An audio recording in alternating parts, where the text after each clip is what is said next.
Alright, what's good, guys? Today I'm going to do a little walkthrough and just this will be a talk video about EKC. I was watching the live stream for the entire day 1 and day 2. Day 1 was memorable, but I'm not really going to be discussing on that too much, just because day 2 was just so much crazier, so much more stuff happened, and it was just a better time to watch. And that was, Saturday, 6/1/2024. That was kind of the date it was put out. So yeah, let's just get into it. And this is kind of just fresh off the top of my head from yesterday, so I might miss some things, and this is completely opinionated. I'm talking from my own perspective. I'm not trying to talk in a non-biased way. Like I'm gonna be honest. Like Nick G is like my favorite player of all time. I have these opinions that are gonna be skewed. You know what I mean? So yeah, let's just get into it. Okay. So kind of the day starts super chill. God, how do I even? Actually, I might make this a shorter video because I don't want to go over the whole day because it wouldn't be like, I guess as cool. I just kind of want to go over like the heights and like my perspective like on the vids. Okay, so boom, what goes down is we're kind of like, I wake up at around 5:10 in the morning. I set an alarm and I go like 10 minutes later. I'm in the shower, I'm out, and I'm watching the live stream. Because at my time, the stream starts at 4 in the morning, and I don't want to wake up that early because I have stuff, kind of beforehand, the day before that I can't really go to bed too late. So I wake up early. I get on the stream. This is when they're doing open first, so it's all open first, and then it goes the freestyle afterwards. So open goes, and nothing too crazy out of the bat. I'm seeing a bunch of like pretty good players get knocked out, a bunch of really good players kind of still getting in, kind of like the usual as open would normally go. And then the first thing that I kind of want to point out is, God, you could just tell that some of these players like want to win compared to the players that just kind of want to have fun. Like what I'm talking about especially is Takia in open, Nick in open, Zach in open.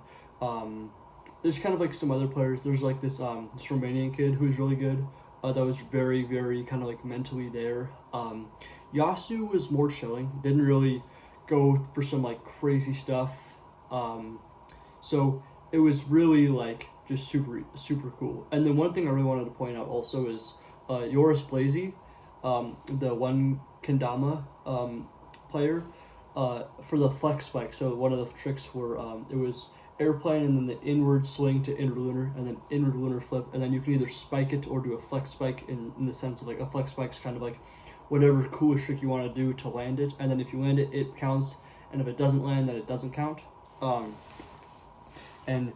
Joris was going for the inward lunar flip, and then he went for 1-2-3 goon to spike, which is insane. 1-2-3 is a trick that I want to hit, and he's doing that at an event on stage to get like a prize at the end, which is insane. Like if you talk about like skill and just straight balls, like that is the nuttiest thing I've seen on stage, or like an attempt to do that, because normally in freestyle you can go for some crazy things because you're kind of supposed to go for crazy things, but this is the first couple times that I've seen like in open where they do a flex spike where they'll do like who can get the craziest spike, or who can get the one that's like the coolest ender in from the trick, and that 1-2-3 he never got it, which is unfortunate. But just him even attempting that, every attempt he was attempting that's just like insane to me.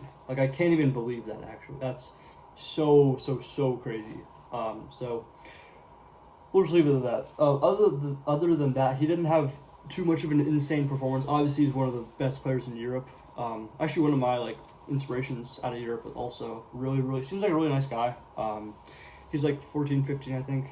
Just like a good person, but that was like the biggest thing that I wanted to highlight from yours. So if you're watching this, probably not, but great job out there. Okay, so boom, we kind of see like this very similar pattern of all these really good players kind of just dominating, and that's kind of how it's going to be, because what I want to also talk about is just like, and this is kind of like just off the top of my head, is I posted a recent questionnaire of like, what do you think's harder, advanced to amateur or amateur to open or pro? And what I mean by that is like, is like what's harder, because we can go with like mentally harder, physically harder, or like you know, kind of physically is like the harder tricks, the harder environment, or no, harder tricks, and then third is like the environment, because when you think about it, right, going from like advanced to amateur is kind of a big gap in tricks, because this is where you'll see like lunar and like amateur, or sorry, in like advanced, and then you'll see like a stilt in like advanced, which might not seem that crazy, but like there's a lot harder tricks that I wasn't aware of until recently, until like I looked at most trick lists and seeing like all these amateur like tricks are actually pretty difficult, which is very, very cool. And what I'm kind of going off of this is that while those tricks jumps may be harder, the skill gap in pro is insane. Let's say like, just for example, you're a brand new player, you've been playing for 1.5 years, or 2 years, and you're definitely good enough to play in amateur. Okay, so like you have like your tab juggles, you have your stalls, you have like your juggle stalls. You can do like handle, juggle, handle. Okay, like it's a hard trick. You have these tricks. You're not crazy, but you definitely know who you are, and you know who you're trying to represent. You know what I mean? And so you get up there, and boom, first match in pro that you try to do is against like Alex Mitchell, or like some huge head that's been playing forever. And I want to emphasize on this because the skill gap needed for pro is insane compared to the amateur. Sure, the amateur, between advanced and amateur, the tricks could be harder, but from like amateur to pro is insane, because you go from playing players who are actually amateur level to pro, and pro can be anywhere between like you just started playing and you're just really good versus like you're literally the best of all time, like you're the number one player, like opens, like pro open spreads so wide. That's why you gotta like, once you kind of like make that mental understanding of like, oh, I want to like compete in pro now, you gotta work harder, you gotta put in those hours fast, and not in like an anxiety wise like fast, like oh my god this is so stressful, but in the sense of like, if you want to do good, like as good as you did in amateur, you gotta lock in. It's as simple as that. Like funny, like say we're going, like you really like, you gotta put in like those pro hours to become at that pro level. Boom, greatest quote of all time. I'm joking. So yeah, that's one thing I really wanted to capitalize on, is just that in itself. So going back into that, one of these matches I saw, Takia was dominating. Like it was each match, or there was a few matches where it was pretty tough, but or not never mind. No, there's like a bunch of matches, but I'll get into that later. So like with those matches that were he was going crazy, it would be like he can't read English, so we'd see the text, and then he'd ask what the trick was, and then he would get shown it, and then first try he would like just pull it up and land it. And he 3-0'd, like his matches lasted anywhere between 30 and 45 seconds long, because that's all the time he needed to get 3 points against the other player. There's a video highlight of him going against like one of these players I'm talking about, like a very like new like pro level player, being like wasn't amateur for a bit, or even like just kind of like skyrocketed skill level and wanted to test his or her luck in open, and then boom, it's Takia. Like the matches that he played were just absolutely insane, because he's there to win, and some players that go to open, including me, are sometimes not there to win. And what I mean by that is, sure, I want to win, but like realistically, I'm not going to be Takia right now. You know what I mean? And so that's kind of what I'm referring to, and like with that mentality of winning. So that was just, it was a very, very big reoccurring pattern. So that's a very huge thing. Okay, boom. I yapped too much. All right, boom. We're back in it, and now we get like, so now like a bunch of players are still in. Like Jacob Schultz is still in. Toto went out pretty quick. Taki is still in. Yasu's still in. Soma, Nobu, like all these players. And keep in mind, EKC is single elimination, meaning if like, you know, if you lose a match, like that's it.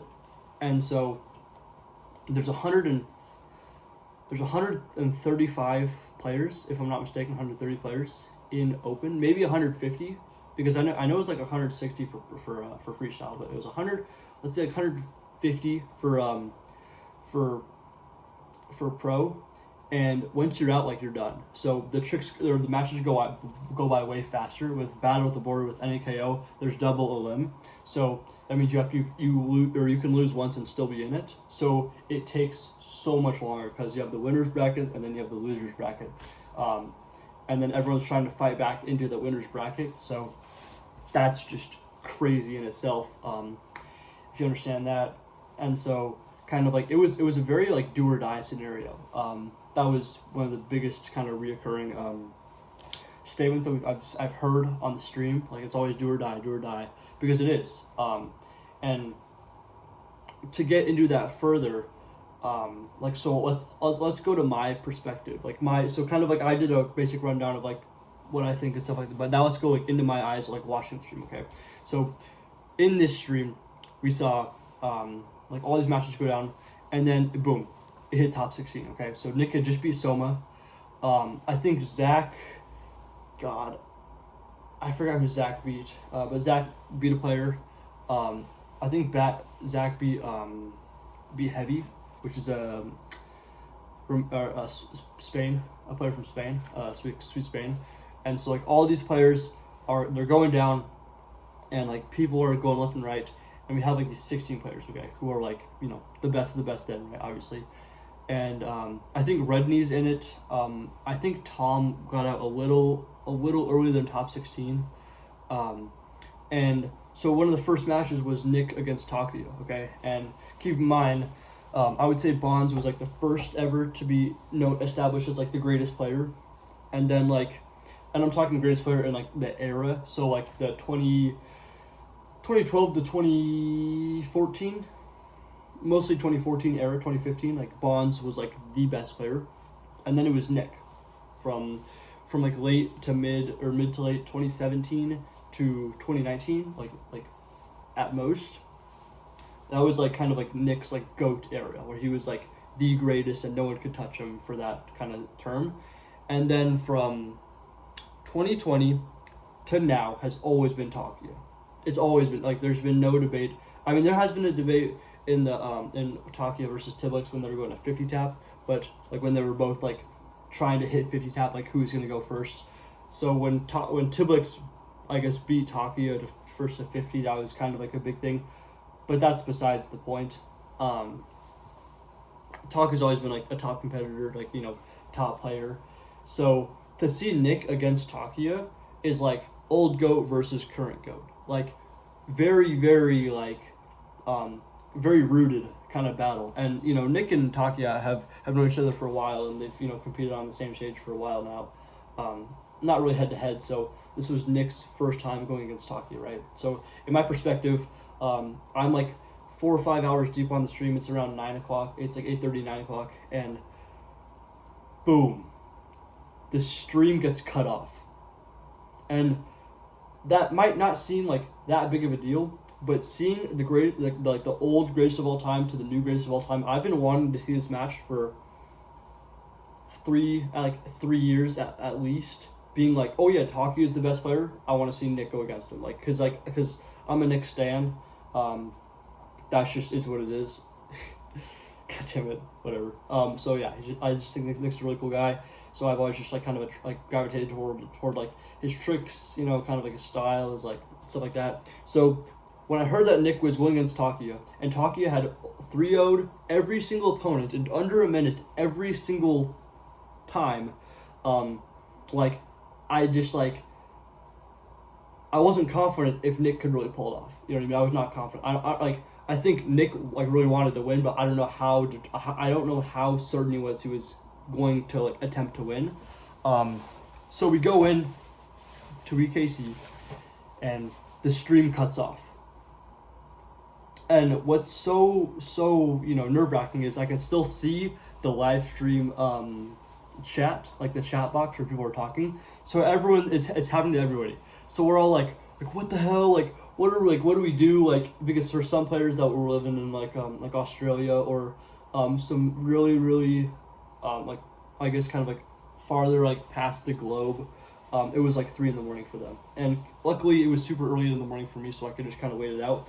But some people who had to go to bed were just like not too happy, right? Like, I wouldn't be happy either. So like the stream shut down, and it was insane. Like, just I remember like sitting there like, this is the match that I would pay at least $25 like to watch, and like it just cut off. Like, you can't make it up. Like, this is the match that I've been waiting for 3 years, and obviously it's gonna be like, I'm saying me because I'm just trying to talk through my perspective. I'm not trying to be self-centered.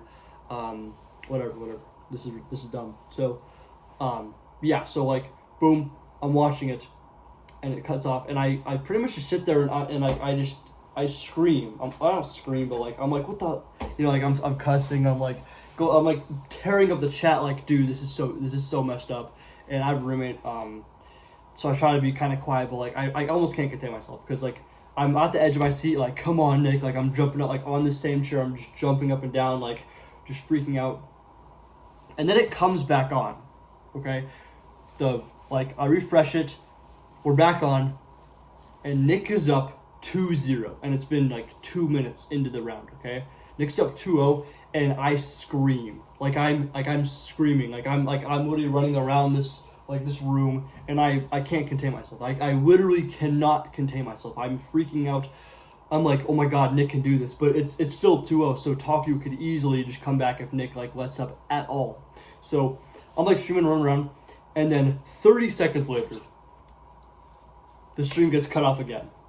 And I'm like livid now because I went from being like, okay, it's been like a good stream, like I'm very happy to see these matches. I'm like all of like my friends that have competed are doing really well, and then like drop. Like the moment Takia Nick comes on, like my emotions are they get so up and down, and then the stream gets on, and the match is over.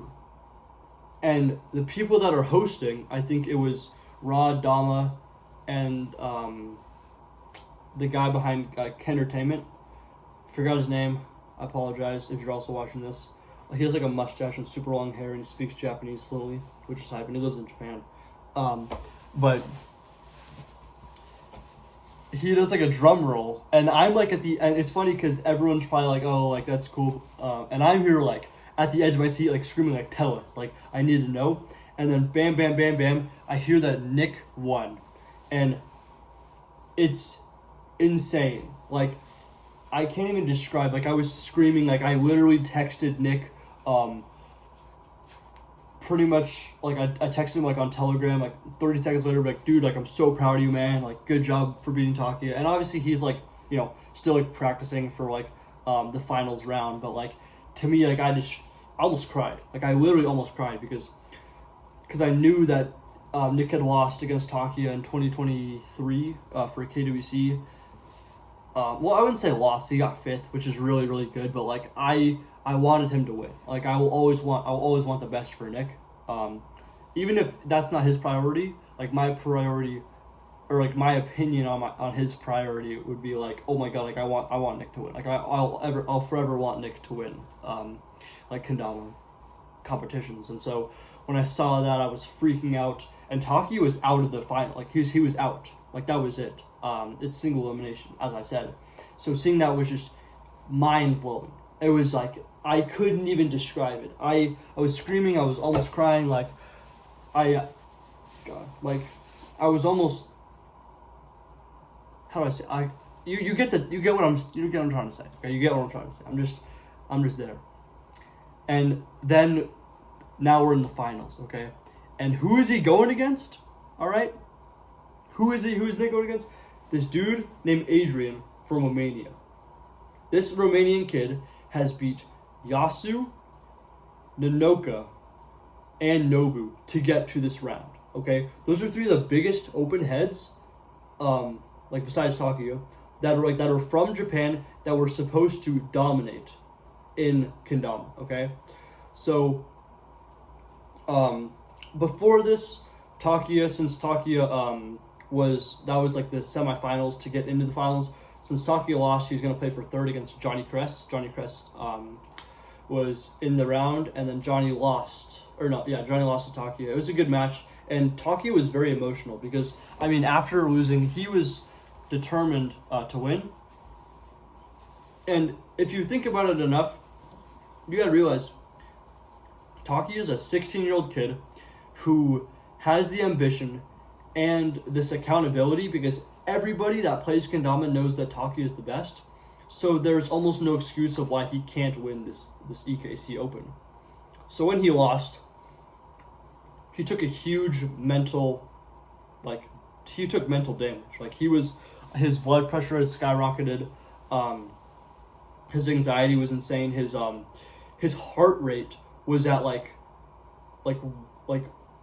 I think it was like 90 to 100 beats per minute, which is insane. Normally the average, normally it's at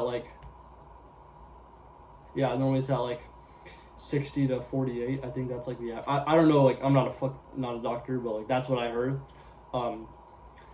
So Takia is in this match, and he's trying to get his heart under control, but he's still so emotionally almost like a wreck, because he had just won to the player that he probably wanted to beat the most, Nick, right? The old GOAT. And he's mid-match, he's crying, he's trying to push himself, but it's so hard to watch, because first of all, Johnny's one of the greatest fucking guys I know. And he was very comforting towards Takia. He was a very good sport. He was very patient with them, when he was taking his breaks. He was very, very supportive after the match. After Takia had beaten Johnny Kress, he lifted his hand up, being yo, this is the GOAT. This is the guy. You know what I mean? This is Takia. He just got third. And for that, Johnny will forever have my undying respect. I love Johnny so much. He's such a great guy, such a good friend. And it was just very heartwarming to see such empathy on stage, such sportsmanship on stage. So Takia had won, and now we're in the finals. So just before this, right, Adrian had beaten from my perspective, I saw Adrian had just beat Yasu, and I was okay, something's up, because Yasu had gotten third at EKC last year, and the competition was equally as hard last year. As far as open goes, no, actually no, it was easier because Takia, but whatever. It was still very, very hard last year, and he got third. So this Romanian player that not many people know of, including me, just beat Yasu, the third place and the freestyle champ of EKC 2023. Okay. So I'm all right. I almost think nothing of it, because I'm sitting here he's bound to just not win. Something's going to happen. You can't just do that. And then I checked the leaderboard, and keep in mind, as I'm watching this live stream, I'm only going over the leaderboard scores. So I'm searching it, who's going up next, who just beat who by how many points. And so he just won 3-0 against Yasu, and I'm damn, that's insane to beat Yasu like that. I literally didn't think anything of it. I thought he'd lose the next round, because it was against Nobu, and Nobu was the first place. Nobu won EKC last year, so I'm okay, first place, he ain't gonna win. There's just no way he's gonna win this. So I'm watching I'm watching Nick and Taki. I'm watching the other kind of runs, and then what do I know? Next leaderboard up, Adrian beat Nobu 3-2. So I'm okay, this guy is good. I still thought he would lose. I still didn't have faith in him. I wouldn't say I'm a hater, because I'm talking as if I'm a hater, but I just didn't think that he had the stuff. And then because I saw him in the early rounds, and he was doing good, but he wasn't insane. And then he goes on to beat Nanoka, okay, to get to the finals. I'm pretty sure it's Nanoka. Alright, whatever, sorry. Let me check. Let me check right now. This will be a little intermission, so you can scroll your dumb Instagram reels or TikTok for a bit.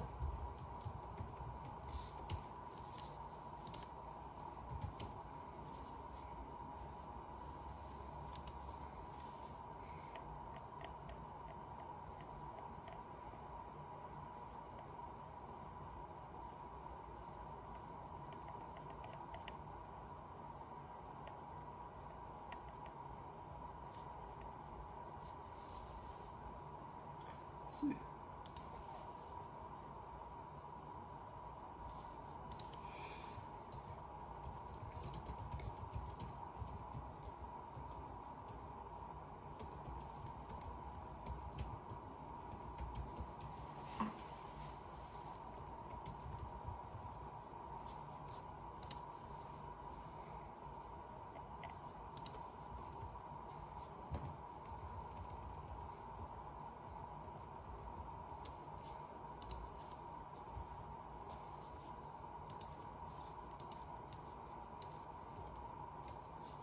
Alright, perfect.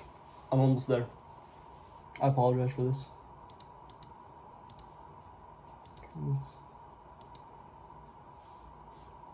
Take its tournaments. Okay, for sure. And then go to Kendama Open. Oh yeah, so there's 150 players in the Open. I'm kind of just like trying to scroll past all the dumb stuff. So I'm gonna talk to you how Adrian became Adrian. Okay. So Adrian beat this guy named Kern Pit Kern. Okay, 3-0, and then he went to beat off Tim Batterleader. So I don't know of these names because I'm not from Europe. I would say the vast majority of these players are from Europe. How do I scroll over? Okay, sweet. Okay, so his first big match was against Yasu, okay? And Yasu had just lost 1-3, okay? I was wrong, it was 1-3, all right? So I think pretty much nothing of it. I'm like, whatever. I don't think Adrian has it in him, okay? And then he goes on to beat Nanoka 3-0. And I'm like, okay, like, he probably won't win, but we'll see how it goes because he is dominating. He is dominating right now. And then he goes on to beat Nobu 3-2. Crazy match. That was one of the most insane matches of the night. It was back and forth, super close, and he took it, okay? And then he beats Johnny Kress, who was on fire the whole day. Now, Johnny's one of the strongest Open competitors that I know. He got third at Battle at the Border, which is crazy. And he just like his Open has just always been very good. He got second at NAKO 2022. So Johnny's a very credible Open player. And Johnny lost to him 2-3 against Adrian, okay? So Nick had just beat Takuya, all right? And we're headed to the finals, okay? So right now we are headed to the finals. Next thing I know, I'm watching the finals, okay? And we're kind of like, we're going. Adrian gets 1 point, Nick gets another point, Adrian gets another point, then he gets another point, and then he gets another point. So it's 1 Nick, 4 Adrian, okay? Match point because the finals go to 5, all right? 1-4. And Nick goes on a run. He goes on a tear. Nick gets 3 points in 30 seconds, okay? 3 points in 30 seconds. So now it's 4-4. The last trick is fish special. So Adrian sets first, okay? He does the 1.5 swap spike, goes around, does 1.5 juggle spike, and these are clean-ass tricks, okay? Then comes around and does a 1.5 jag, late can to spike, okay? So he laces the fish special, okay? Now it's on Nick to match this. If he matches, we go on. If he doesn't, he loses and gets second place, okay? So Nick goes on, and he misses the fish special. He goes 1.5 swap, 1.5 jug spike, and then 1.5 Ken, and just barely misses the bevel, and a no-name won EKC, which might not seem that insane, but a no-name or an underrated underdog player has never won a big comp. Never, like, big comp as in NAKO, Battle, EKC, KWC, or Catch and Flow. Okay, those are the 5 biggest events in the world. And as far as Kendama has been a competition and sport, there's never, ever been an underdog. That was the first time. That is the craziest, like, Cinderella story I've ever heard. And this kid literally just got sponsored the day of the event. I think he's on the Sound Kendama team, which is absolutely insane. So that was one of the craziest things I ever wanted to see. Obviously, I wanted Nick to win, but I'm still so proud of Adrian and Nick just because they did so well. And Adrian was so underrated, he wasn't invited to the 150 player freestyle, which is insane. That's insane in itself. I'm pretty sure. I mean, there might be a chance that he could have been invited, but I didn't see it, so I wouldn't know. That was like just then, like, that's crazy. So yeah, that's finals. And then another thing is Nick went against Zach in the in round 6, I believe. No, not round 6. I need to go down.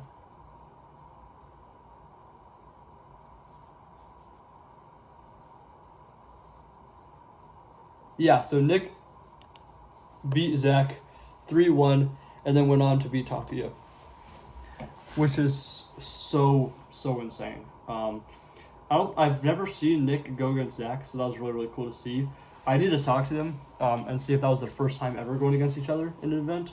Odds are probably not, but I'm very curious. So that was amazing to watch. That was probably my favorite Open I've ever watched. It was either that or Battle 2024's Open was really good. So that was a toss-up, but like watching that on stream, it just didn't feel real. Okay, and that's literally one half of the event right there. So we've gone over the Open, okay, and now we're in the freestyles, and it gets even crazier.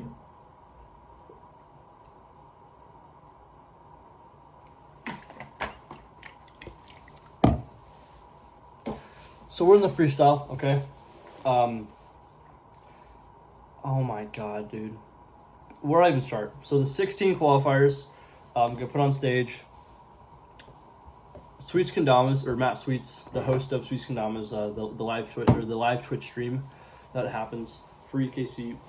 Like on day one, he posted, "Who do you think is going to be the top 16 players that are going to go into the finals or the quarterfinals, if that makes sense? The top 16."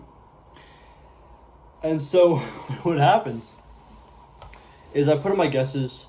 I guessed, like, let's see, if we're gonna go off of just kind of like brain, it was like I had like Nick, Zach, like a bunch of other like kind of like players, and I was 2 off.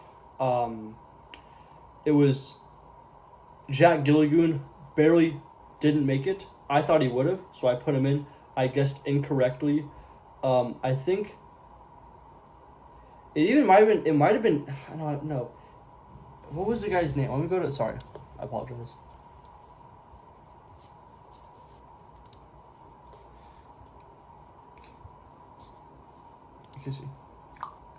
EKC. Okay, sweet. So yeah, the top 16 freestyle went Yasu, Takuya, Misu, Zach Gallagher, Johnny Kress, Jacob Schultz, Nick Gallagher, Oliver Melby, Davide, Andrea Goya, Nanoka, Nobu, Soma, Bonds, Kelvin, and Marius. So the 2 that I got wrong were Goya and Marius, because Marius was in Group C, and that was like pretty much like the middle of the road. So I don't remember seeing any like crazy players that had, or sorry, any crazy runs that went in between. So I guess wrong there, and I guess they like what Andrea Goya had to say. I think Goya hit an 8 tap, which was really hard, but I think he hit like 2 other things, but it wasn't like insane. It wasn't crazy tricks that he was hitting. So it was very cool to see him get on. So I was 2 off. Now let's just get into it, okay? So everyone kind of like had the votes of like who's gonna be top 3, all right?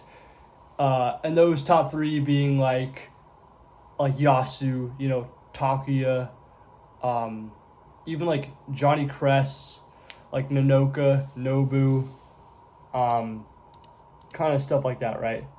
So I'm trying to see. I'm trying to think. God damn it. Jesus, what am I even doing? They should still be.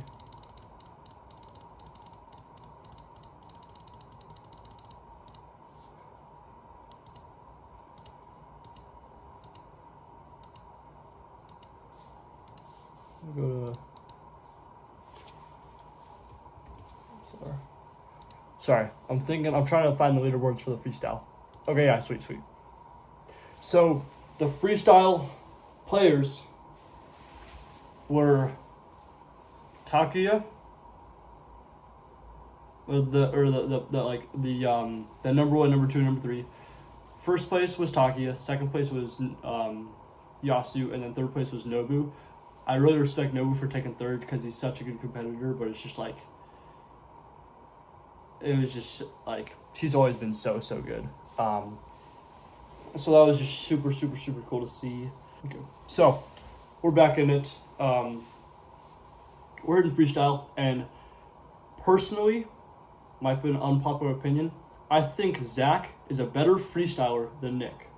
And I think that because Nick goes for more direct condometrics and less, like, I guess, flowy tech, because he can do flow, it's just not as, like, technical, and then when he does tech, it's just not flowy, if that makes sense. That's just my opinion about it.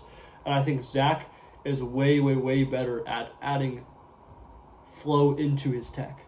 And what I mean by that, which kind of sounds like pretty dumb, but like if he's gonna go for like a trick, he'll try to make it insta, or kind of make it where he'll like switch grips, kind of go around, compared to like Nick, where he does a trick and then he like does another trick, and then like he'll try to flow, but Zach has the flow part down more. Nick does harder tricks, I would say, but Zach definitely knows what he's doing with the open, with freestyle. So the first kind of couple matches goes, Takia decides just to absolutely dominate. Yasu dominates. Our first big match was against Nobu and Zach. I was not the first big, but like the first kind of like, oh, like who's gonna win? And Nobu took it over Zach, and people were pretty pissed. I actually wasn't. Sweets was kind of against the call because Nobu was hitting very similar stuff. He wasn't going for too much variety, which is very crucial in scoring high with the judges, kind of showing off like your whole trick bag, like how deep it is, or like how good you can obviously like manipulate the kendama. What I'm trying to get at is like how much you can do, you know what I mean? And like how much you still have left in you. That's the craziest part, is because sure, you can have one run and show everything, but what do you have else after that? After you win that one, what are you gonna do? After you win that one, what are you gonna do? So you got to keep in mind, that's why freestyle is so hard, because you don't want to go to your like last resort, like craziest run, because you know that if you do that and you go into another round, what do you have left? So that's why you'll see Yasu and Takia and Nobu and all these players not give it their first couple matches, even their first 3 or 4 matches, because they know they can win and kind of get by without putting their best foot forward. So when they go with someone that's really good, they can put it all out there, and then that'll be the end of the day.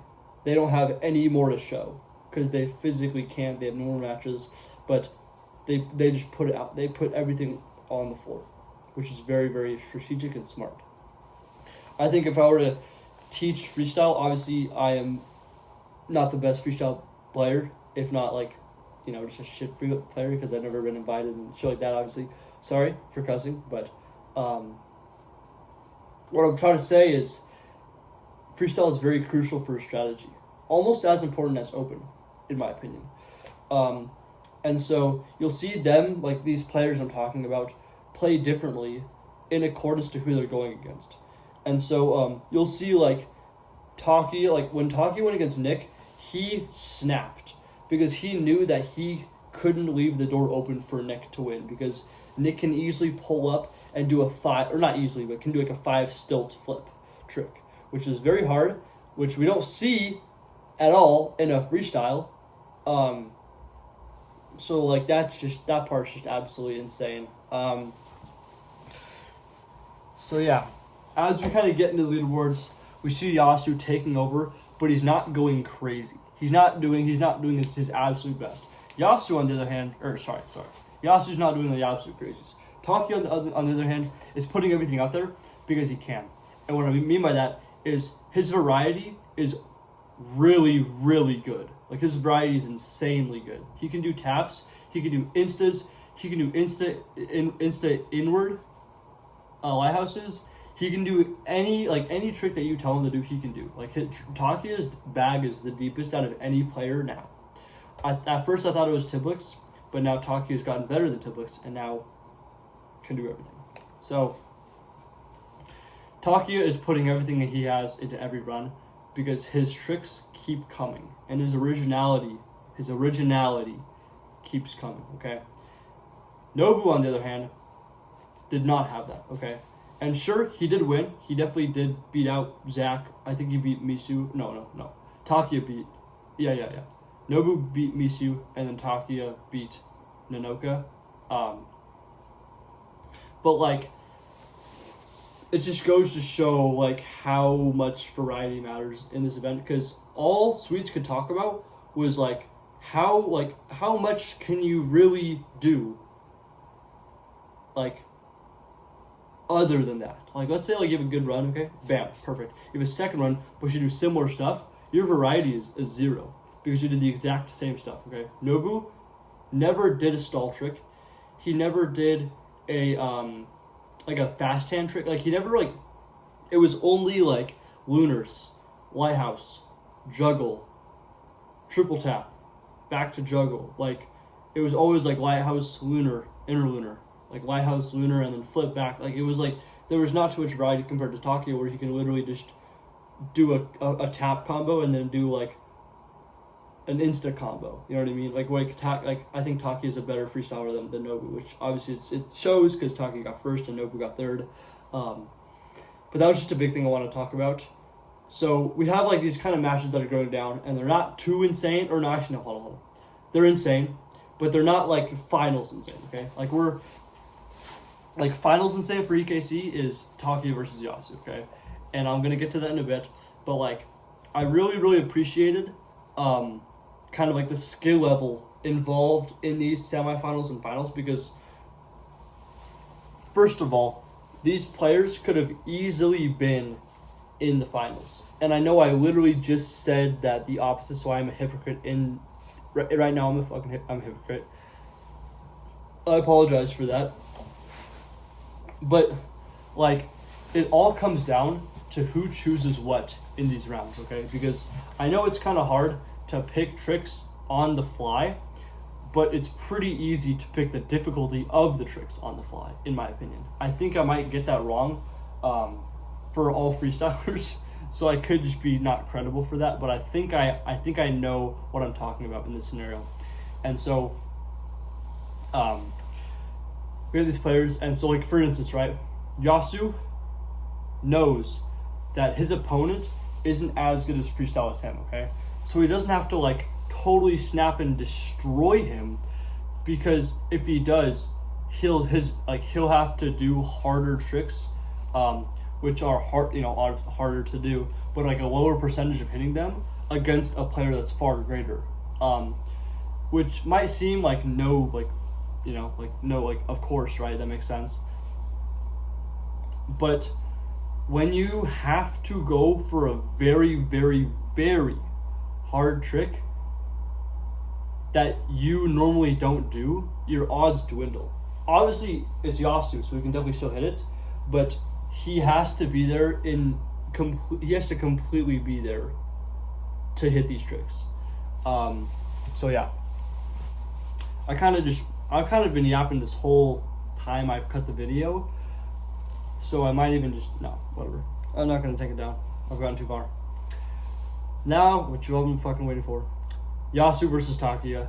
We have Yasu, which I believe is the greatest freestyler of today, versus Takia, which is the greatest player of today. So we have two, I would say like kind of two like categories different, because Yasu's playstyle is freestyle and then Takia's freestyle or playstyle is like open.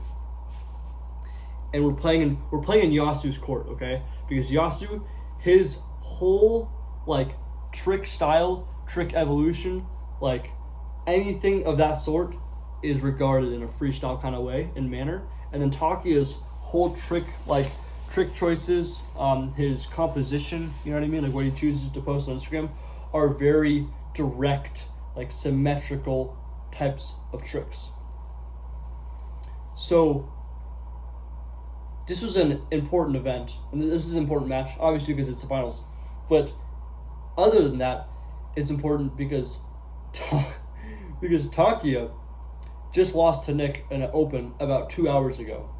So he is hungry for that number one title, okay? Of course Yasu wants it. Because he won last year, right? But Takia, man, like he wanted it even more. Because losing when you have everybody thinking that you're going to win because, oh, you're Takia, you have to win. Like he felt like it feels like he has to win because he's so good, okay? And Yasu feels the same way because he won last year, so of course he has to win this year. Like, it's the same exact thing. So we're watching this intense playoff, and Takuya goes first, and then Yasu goes, and then Takuya goes, and then Yasu goes. So Yasu gets the last laugh, but Takuya gets the first dip, if that makes sense. So Takuya started off crazy, like insane. This man was not messing around. He was doing all these types of tricks that were just like mind-boggling, obviously, but like it was insane. Like this, watching Takuya on stage was absolutely crazy. He had some high Ken flip lines. Like he would do like 8-tap juggle, like 8 late Ken juggle to lighthouse, like insta juggle bird or insta juggle down. Like he was adding the variety that the judges wanted to see, because we've never seen on stage an 8 Ken flip, like a pull up 8 Ken flip juggle, whatever. And Yasu was still going crazy hard, but he wasn't going for the tricks that we've never seen from him. And that's what the judges wanted to see. They wanted kind of like the finals to be like, what can you put on the table that will leave us so in awe that we won't even know what you're going to be doing next? Because we've already seen what you have been doing, and that's kind of becoming more of a reality, more of like the norm. And so you can't be doing that, which is insane to think about because that's how the human mind works. But they always want more. They're never always satisfied, which kind of makes Kanawa cool, in the sense, because I literally just explained it. So that was a big part. That was a huge part of the freestyle. And so as the runs kind of go on, Takuya continues to expand his game while Yasu almost shrinks his game to be like, what is he really good at compared to Yasu? Or Takuya's going to like, all right, I've never hit this on stage before, I'm going to go for it. Which I think what I'm talking about in this moment is very important, because Yasu making his shrinking his game is making him more consistent, but his variety is going down, while Takuya is expanding his game, making his tricks way less consistent, but his variety skyrockets. Okay, so it's just they were literally the inverse of each other in that match, and because of that, Takuya won. That is insane to say, because from our perspective, Yasu was right in Takuya's shoes. Yasu was in the finals, last year, and like no one had ever seen a 4-tap ×4 in the open or in freestyle, and then he does it. So Yasu brought out what no one thought he could do in the finals. Expanded his trick game that much more to push him even farther. The same how Takuya did the same exact thing. So his game was like this big, and in that finals match, it turned this big. And this big might not seem that crazy, but when you add one or two tricks that no one's ever seen, ever, it leaves the biggest impact on you. So Takuya won the freestyle. Yasu got second, as I previously explained, and Nobu got third. Just the greatest event of all time, in my opinion. I don't believe... Well, no, we're probably going to see something similar in the future because of the skill level just rise recently. But to date, this is the greatest event of all time. We saw more tricks. We saw crazier matches. Like, every freestyle was a banger. Every open match was a banger. Like, God, I could have watched that stream for a week straight, and I would not get bored. I would not get anything because it was just so insane. All right, well, thank you guys so much for watching. This is just kind of my perspective, my take. This is almost where it's almost like a podcast with myself where I'm literally just talking to the camera about this event, where you can't even see it because, you're not seeing it, but okay. I'm kind of tired. It's not too late, but all right, I'm out of gas. All right, thank you guys for watching. Appreciate all of you. If you like what I talk about,